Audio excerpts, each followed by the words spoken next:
मुंबईमध्ये बुधवारी 25 सप्टेंबर रोजी मुसळधार पावसानं हजेरी लावली। संध्याकाळच्या वेळेस पावसाचा जोर वाढल्याने घरी परतणाऱ्या मुंबईकरांना मनस्ताप सहन करावा लागला।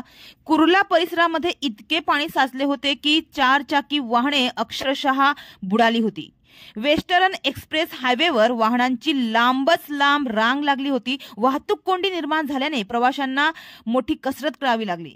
दरम्यान मुसळधार पावसामुळे वीज कोसळून तसेच काही ठिकाणी दुर्घटना घडून 4 जणांचा मृत्यू झाल्याची माहिती समोर आली आहे। बुधवारी पडलेल्या मुसळधार पावसानं मुंबईला अक्षरशः झोडपून काढलं आहे। बुधवारी 5 वाजण्याच्या सुमारास संध्याकाळी 5 वाजण्याच्या सुमारास पावसाचा जोर वाढला होता। फक्त 6 तासांमध्ये मुंबईत तब्बल 200 mm पाऊस पडला। या मुसळधार पावसामुळे जनजीवन विस्कळीत झालं आहे।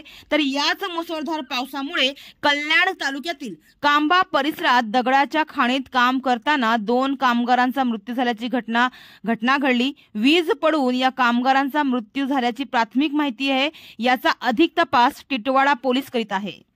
तर याच पावसामुळे जेनीत धबधब्यात पडून एक महिला वाहून गेली अशी माहिती समोर येत आहे आणि एक महिला अंधेरी पूर्व येथे मेन हॉलमध्ये पडून मृत्युमुखी पडली आहे। तर IMD ने आता मुंबई, ठाणे आणि रायगडसाठी रेड अलर्ट जारी केला आहे। सध्या पावसानं विश्रांती घेतली असली तरी खबरदारी म्हणून मुंबई, पालघर आणि ठाण्यामधील शाळांना सुट्टी देण्यात आली आहे।